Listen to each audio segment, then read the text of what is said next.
Hi everybody, this is Clint Hajar and this is MAE 670 and I'll be doing my artifact analysis presentation. Essentially this is going to sum up the MAE POSs and PLOs. Those are the uh, program learning outcomes. So let's jump to the first page, and this here we have POS 1, so that's essentially the first class of the program, and in that course I chose two artifacts that I thought were important, or I'm sorry, I chose one artifact that was important, and I'll go over that artifact in more detail later. And I gave it a D, which means developed. So our choices are I, D, or M. I gave everything a letter D. And as you can see, everything I gave was a D, which stands for developed. And it means that I've worked on the idea, I've trained, I've done essays and research on the subjects, and it means that I have a good understanding. An M would mean I would have it mastered, and I believe, to be honest, that it's very difficult to have something mastered by just doing it once or twice, or throughout the course of a class, or throughout the course of even of an entire MAE program. I believe that, in order to master something, you need to practice it for several years. And so that's why I gave everything a D. But at the end of the day, I feel very comfortable with all of these learning outcomes. I do feel very fulfilled. And, this was a very, life-changing experience for me. It showed me things that I had never thought of, and I have a business degree, and so going into education, it was very different, and we got to see how it's important to talk to people in a respectful manner, how we use a calm voice when we talk to people. That's part of the restorative justice. I'll get to that part later on. I think that's an ITL 530, and things of that nature. And it's very education is a discipline that really has showed me that we have to respect one another, and we have to be able to put ourselves in other people's shoes, and just really see what it's like to come from a different background, or to come from a different area or a different place.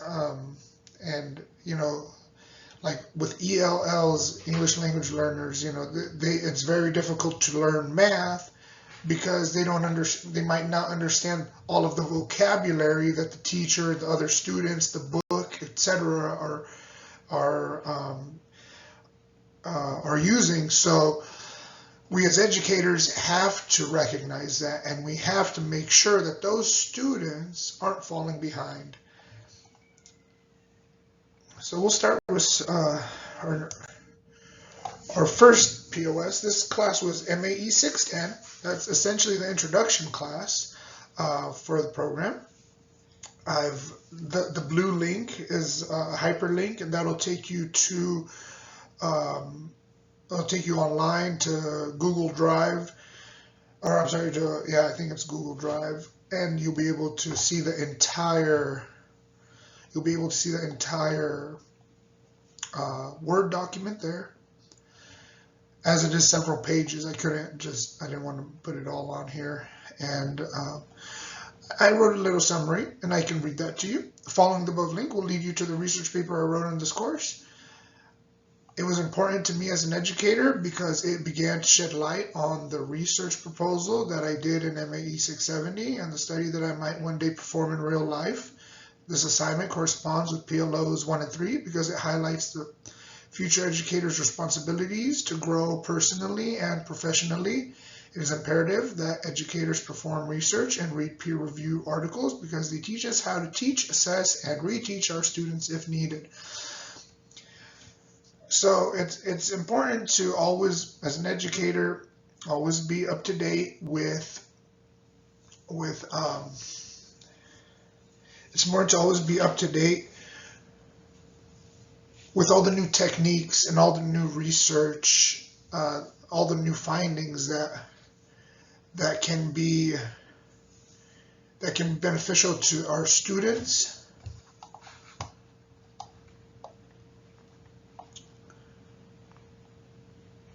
Again, this I gave this I gave it a PLO 1 and 3 because I felt as though it showed us educators how to integrate advanced approaches, using like digital tools and such, and also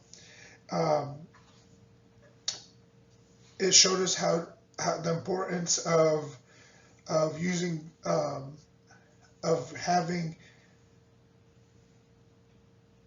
applying the research methods that we look and read about and applying them in both the traditional and the digital classroom.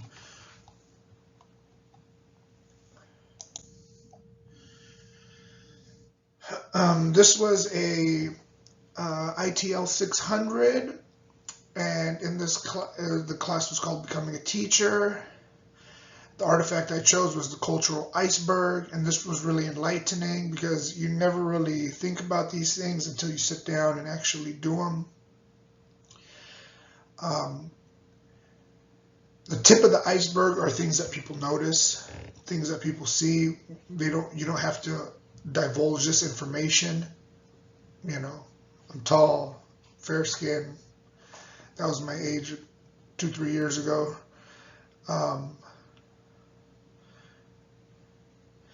The things right below the iceberg are things that we might be more comfortable divulging to people, or when we build healthy relationships with others, they might see these things or feel these things, understand that these things are a part of you without you having to divulge them to them. And the things that are way below on the bottom are things that you might not ever want to tell people. They might be things that you want to keep private. And there are things that you might divulge to loved ones, maybe family members or people that you're really close to. So I had a little summary here about this, and I said to become culturally competent teachers, we must first focus on understanding our cultural awareness. We can do this by reflecting on ourselves and understanding who we are and what shapes our identity.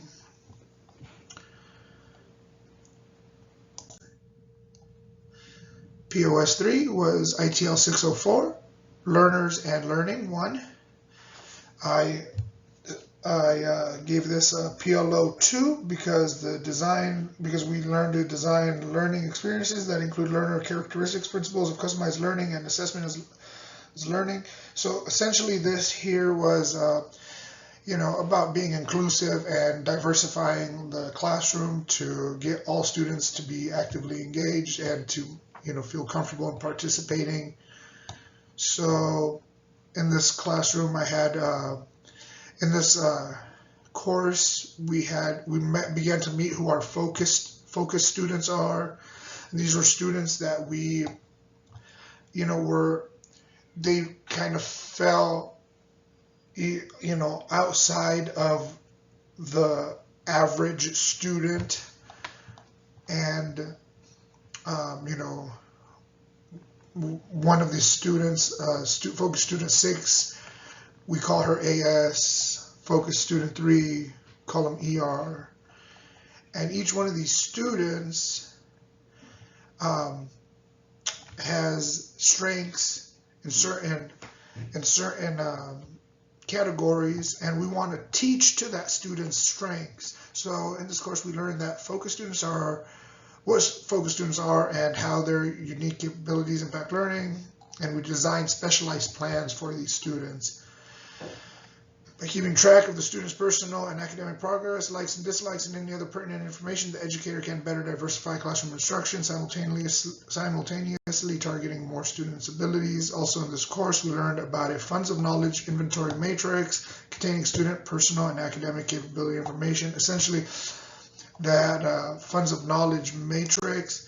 Right here, I got a copy of one for you. And this is basically you can keep one for every one of your classroom students, and this will help you in getting to know the student. You could write down where that student is from, how that student feels about sports and what sports they like, or do they even like sports? Are they religious? Do they have any health issues? How do they feel about their family? What's going on? So this is personal and academic information that could help you as an educator essentially get to know your student and make better teaching choices that encompass all students, especially the focused students. And I always thought that this funds of knowledge inventory matrix should be passed down from teacher to teacher. So if one of my students, his name is JB, I'm going to take, and he ends up going to this other teacher for say he was in my 5th grade class and he goes to 6th grade with Mr. John. I take this funds of knowledge matrix about JB and give it to Mr. John and say, hey, these are some of the things I learned about him. You can continue to fill that funds of knowledge matrix out, and then that teacher will do the same. And if this happened year after year, I believe that teachers would have a real good understanding of all their students. Without it would just be a good way to get teachers to understand who their students are right from the beginning, from day one of the class. It would it would be beneficial. POS 4, this was ITL 606, Learners and Learning 2.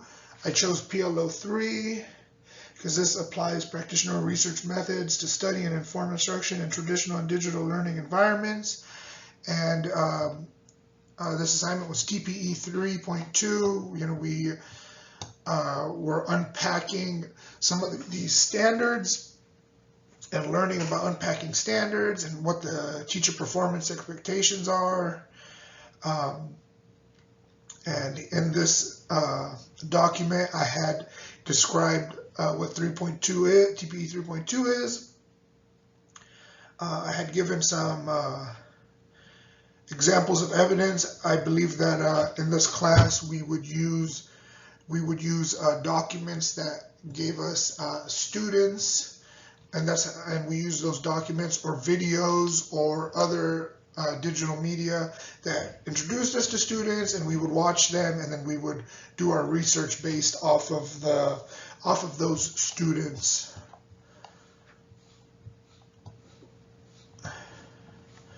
So in this course, we learned about unpacking and applying TPEs. A summary of TPE 3.2 states that the educator scaffolds instructions to address achievement gaps for the full range of learners. For example, as a class, we will endeavor to learn words in many different languages, including sign language. Teaching vocabulary words and the translation into sign language helps those who fidget, those who prefer to learn by touch, and those who are hard of hearing. Additionally, this technique helps solidify the vocabulary word in all students' minds. And so, this is just repetition. The student hears a vocabulary word. We have some kind of a signal, hand gesture, sign language that accompanies that word, and it just helps to reinforce that word into the student's mind and its meaning, hopefully.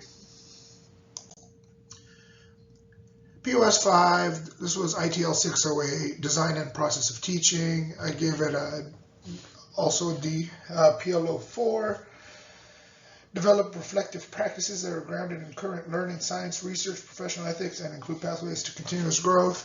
So here in this artifact, I learned how to use my own personal skills to help prepare students for test taking. Also, I learned that this is imperative that the educator use methods backed by science to help prepare students for testing. Teaching students the importance of preparedness is also a life skill they will need for the workforce. Practicing techniques that aid with preparedness will benefit students now and in the future. So essentially here I was asked, in my teaching, I will use strategies that help students prepare for tests. And then every student will know how to skim short text and highlight important information. Individual student know how to access supplementary technologies, MAE actions.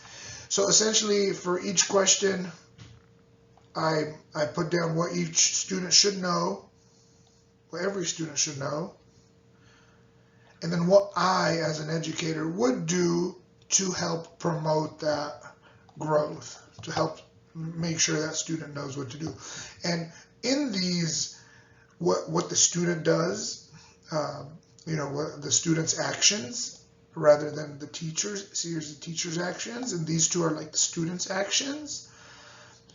These two columns here, I've used both my personal experiences, which shape us as educators. There's no getting around it. We are who we are, and when we teach, we reflect who we are. So I've included things that I've found helpful, but also things that are scientifically researched, and practiced, tried and true techniques, because we have to implement those as well. So combining the two, I believe, would make for good teaching. POS 6 is ITL 512. That's language and literacy strategies. I picked PLOs 1 and 3 for this because we use digital learning, and we apply research methods to inform instruction in traditional and digital learning environments. Also, we're integrating advanced approaches to instruction using digital tools and skills. Basically, what we're doing is we are trying to make for an inclusive classroom that where we have a diversity of different techniques that are used to help students grow and learn. So, for example, if I read a story to some students may understand the story right away and would be willing to write a paragraph summary. Some students may prefer to draw a picture. So here, as an educator, you can make a template where the students can draw the most important aspects of the story, and this will give you, the educator will be able to assess whether or not the student understands the story. Also, using maybe finding the movie about the story online, or buying the DVD, role playing the story. Things like this are all going to help students with divergent backgrounds really learn the material, and you're really going to help solidify the concepts into students' minds just by using different approaches to teaching. POS 7, that class was ITL 530, Optimized Learning Community. And this assignment was self-regulation versus self-control. And in this, we learned that it's imperative as educators to demonstrate to be positive role models for their students. An example to de-escalate situations would be to always, and I always forget to do this, and it is very important. This is something we need to all do as good responsible adults, is to keep a calm tone of voice whenever we're speaking to anyone, especially our students, because it keeps a mellow mood. It keeps a safe learning environment. When we get excited, others get excited. And we just need to really begin to learn how to tone it down and be good, calm role models for our students. In this, here I had done a PowerPoint presentation for this class, and you could zoom in on your side and really look at these slides. But essentially, we're talking about restorative justice. And here in these two quotes, I've got the difference between self-control and self-regulated learning. Self-control is about inhibiting strong impulses. Self-regulation is about reducing the frequency and intensity of strong impulses by managing stress load and recovery. And then Cash 2020 says that whether preparing for college or career, academic learning must become a proactive activity, requiring self-initiated motivation on behavioral processes as well as metacognitive ones, all of which make up self-regulated learning. They are different.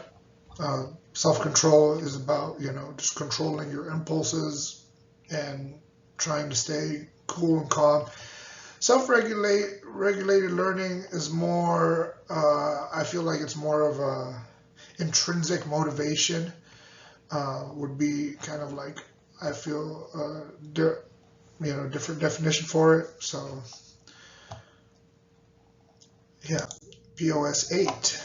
That's ITL 660, Identity, Inclusion, and Equity. Again, this one here, we had a research proposal. So I ended up, it was too large of a document to just copy and paste here, so I kind of summarized what it was about, and the link is here. So you can go to your OneDrive, you could click on this and it'll take you online, I think OneDrive, and you'll be able to see the Word document. The main goal of ELL education is to help students learn to speak English well and quickly. This is important so they can do well in school, socialize with others, and communicate with their teachers and peers. To create a good learning environment, students should respect their teachers, and teachers should also respect their students. This can be done by pronouncing students' names correctly, learning about their interests and strengths, avoiding confusing phrases, learning a few words or phrases in the student's native language, writing kind letters to parents and students, and encouraging students to share their cultural background. This second paragraph, it means so much to me. I think this here is like what it is to be a teacher right here. And, it's pretty sad when teachers day in and day out mispronounce students' names. And you just really got to. I mean, it's disrespectful, and it puts the students down. And as an adult, you just need to figure it out and pronounce it correctly. It's not that hard, and you just got to do it. So it's very important. And yeah, sometimes it's frustrating, I hear it happen, people mispronounce people's names, and it's fine the first time, you've never heard the word, you've never heard the accent, you've never heard the name, and that's perfectly fine. You mess it up once or twice, but I mean, it's your student, and you need to respect that student, and you need to get it right ASAP. School districts can use federal or state exams like the English Language Proficiency Assessment for California, that's LPAC, to identify ELL students. According to the National Clearinghouse for English Language Learners, school districts should identify potential ELL students, create programs for them, and make sure that teachers and facilities are ready to teach and assess these students. Providing equal access to education for all students, including ELLs, is not only a legal obligation, but also important for the future of all Americans. It's expected that by 2030, 1 in 5 American workers will be an immigrant. With such diversity, teachers need to be prepared to educate ELLs and help them succeed in the workforce. For more on that, you go to the document. There'll be proof, and there'll be proofs and references to where all that information comes from. POS 9, ITL 662, that's linguistics. Again, large document, so the links there. How to build relationships with ELLs, 8 source bibliography. So this was a 8 source bibliography to inform the reader about the importance of relationship building, how to build teacher-student relationships, California EL assessment, supply downloadable funds of knowledge matrix, explain what funds of knowledge is, and explain the objectives of the EL education. The programs that are available for ELLs are vast. Government does not choose a particular one. Basically, this here was an assignment where we researched. We found 8 sources that were going to help. My question that I asked was how to build relationships with ELLs. And so I found 8 sources that were, either peer-reviewed or government, Board of Education, and basically these resources had a lot of examples, a lot of information, and a lot of downloadable material that could help an educator build strong relationships with their English language learners.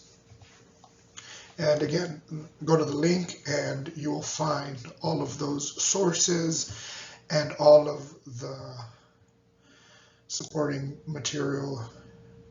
POS 10, that's this class right here. And MAE is called MAE 670, Applied Practitioner Research and Customized Study. The assignment I chose was our practitioner research proposal. The link is in the blue hyperlink.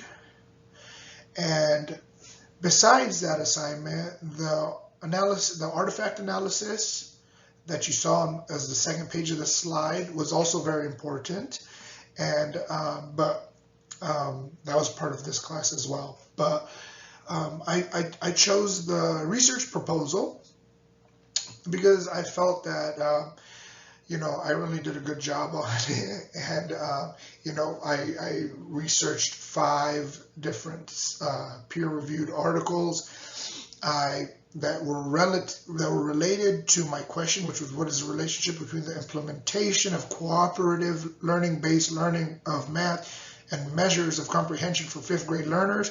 So I found 5 sources, 5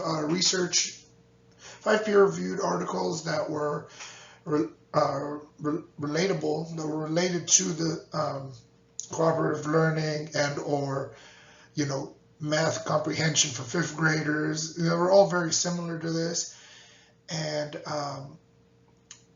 they were very similar, yet what I'm going to do is, the idea here is that I can do another study that aims to address that question, but by bypassing and not running into the limitations that those 5 studies had.